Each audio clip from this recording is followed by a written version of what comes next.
Assalamualaikum warahmatullahi wabarakatuh. Baiklah, untuk kesempatan kali ini kita akan belajar tentang iman kepada Rasul Allah. Materi ini adalah materi yang dipelajari di kelas 11 untuk SMA maupun SMK. Topik yang akan kita bahas yaitu mengapa kita perlu beriman kepada Rasul Allah. Jadi, iman kepada Rasul Allah itu adalah termasuk daripada rukun iman. Baiklah, sebelum kita belajar masuk kepada iman kepada Rasul Allah, silakan anak-anakku sekalian, kita sebelum mulai pembelajaran, mari kita membaca Al-Quran dengan tartil. Semoga dengan pembiasaan ini Allah akan selalu memberi kemudahan dalam memahami materi ini. Oke, silahkan dibuka Al-Quran surat An-Nisa ayat 136.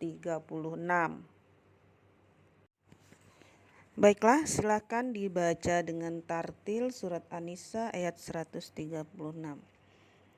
A'udzu billahi minasyaitonir rajim. Bismillahirrahmanirrahim.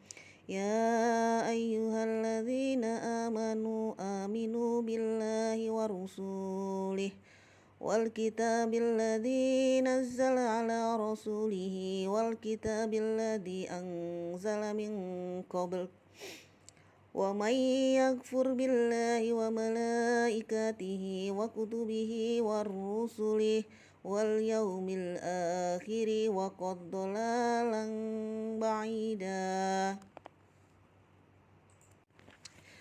Kompetensi dasar yang akan kita pelajari pada mata pelajaran PAI yang berkenaan dengan bab iman kepada para rasul itu yang pertama, meyakini adanya rasul-rasul Allah dengan memahami dalil-dalil yang mendasari itu.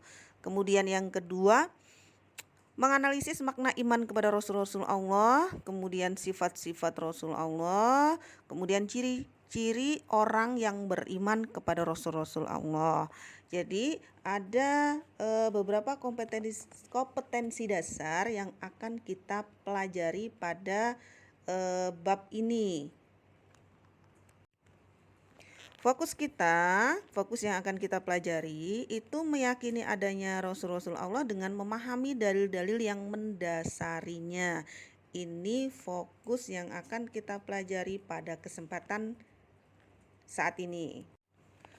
Tujuan daripada pembelajaran bab ini yaitu yang pertama meyakini adanya Rasul-Rasul Allah, yang kedua menunjukkan perilaku saling menolong sebagai cerminan beriman kepada Rasul-Rasul Allah, kemudian mengimplementasikan perilaku iman kepada Rasul-Rasul Allah dalam kehidupan sehari-hari, kemudian menyebutkan arti iman kepada Rasul-Rasul Allah, dan yang terakhir menjelaskan kandungan nakli tentang iman kepada Rasul-Rasul Allah. Ya, dalil iman kepada Rasulullah ini yang sudah kita baca di awal ketika kita membuka pelajaran kita ini ya, yaitu surat An-Nisa ayat 136. Silakan Ananda sekalian dipelajari dan dibaca ya. Arti dari surat An-Nisa ayat 136 yaitu, wahai orang-orang yang beriman, tetaplah beriman kepada Allah dan Rasul-Nya dan kepada kitab yang Allah turunkan kepada Rasul-Nya dan kitab yang Allah turunkan sebelumnya.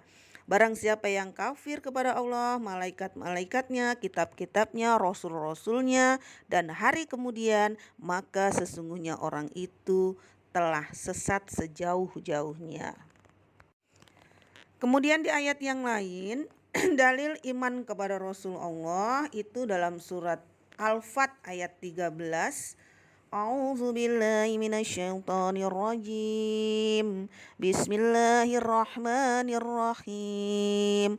Wa man lam yu'min billahi wa rasulihi wa inna a'tadna lil kafirina sa'ira, yang artinya Dan barang siapa yang tidak beriman kepada Allah dan Rasul-Nya, maka sesungguhnya kami menyediakan untuk orang-orang kafir neraka yang menyala-nyala.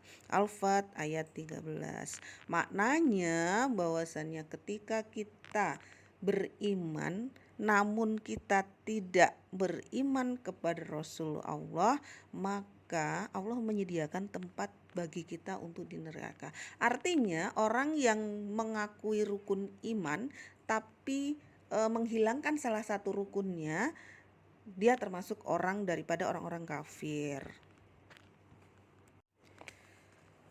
Pengertian iman kepada Rasul-Rasul Allah adalah iman kepada Rasul Allah berarti meyakini bahwa Rasul-Rasul Allah itu benar utusan Allah, benar-benar ada sebelum Rasulullah SAW yang ditugaskan untuk membimbing umatnya ke jalan yang benar agar selamat dunia akhirat. Nih ya, ini arti daripada pengertian iman kepada Rasul-Rasul Allah. Bagaimana cara kita beriman kepada Rasul-Rasul Allah? Nah, ini ya. Yang pertama mengikuti ajarannya. Artinya kita mengikuti ajaran yang dibawa oleh Rasul-Rasul Allah, baik itu dari Rasul Muhammad SAW atau sebelumnya.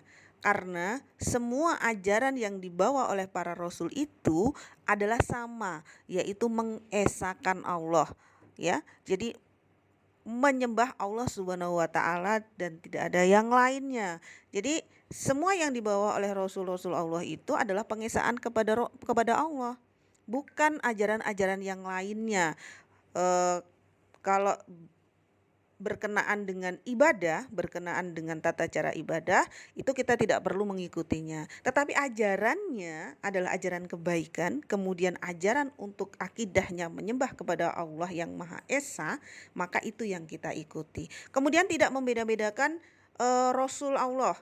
Jadi kita tidak boleh membeda-bedakan para Rasul Allah, terus kita mengatakan bahwasannya Muhammad adalah the best, manusia terbaik di antara para rasul, atau ada yang mengatakan Nabi Isa itu adalah nabi atau rasul yang terbaik. Nah, itu tidak boleh. Kemudian meneladani perilaku para rasul dalam kehidupan sehari-hari.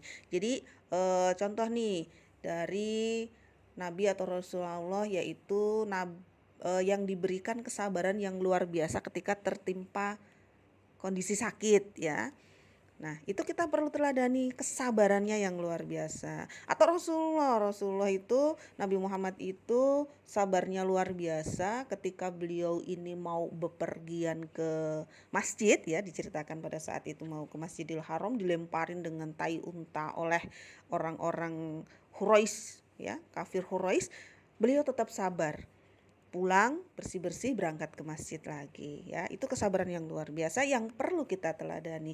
Kemudian yang selanjutnya taat dan patuh dalam menjalankan segala perintah dan larangan Allah. Jelas ketika kita beriman kepada Allah, beriman kepada Rasul-Nya, maka kita harus taat dan patuh dalam menjalankan segala perintah Allah dan menjauhi segala larangan Allah.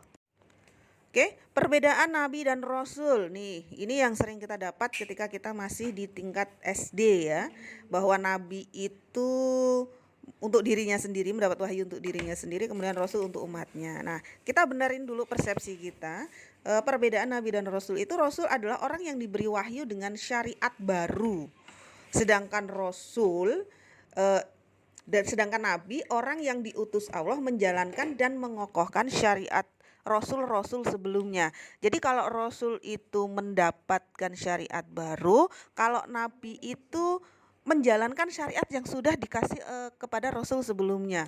Kemudian Rasul itu senantiasa memiliki kitab atau lembaran-lembaran yang memuat syariat baru atau sebagian dari syariat Rasul sebelumnya. Kemudian Nabi itu belum tentu memiliki kitab atau lembaran-lembaran atau syuhuf. Jadi perbedaannya di sini jelas sekali, ya. Nabi dan Rasul itu, Nabi itu menjalankan syariat dari Rasul sebelumnya. Nah, kemudian kalau Rasul itu menerima wahyu atau menerima syariat yang baru.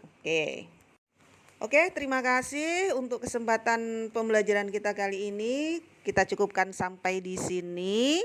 Mudah-mudahan apa yang saya sampaikan yang sedikit ini dapat bermanfaat untuk khususnya saya pribadi dan untuk anak-anakku sekalian. khususnya yang sedang dalam tahap pembelajaran. Ya, tugas ini saya buat berkenaan dengan tugas pembuatan media pembelajaran ya. Karena saya termasuk daripada salah satu mahasiswa PPG Daljab di UIN An-Narini Banda Aceh ya. Oke, terima kasih. Thank you, terima kasih. Saya akhiri. Wassalamualaikum warahmatullahi wabarakatuh.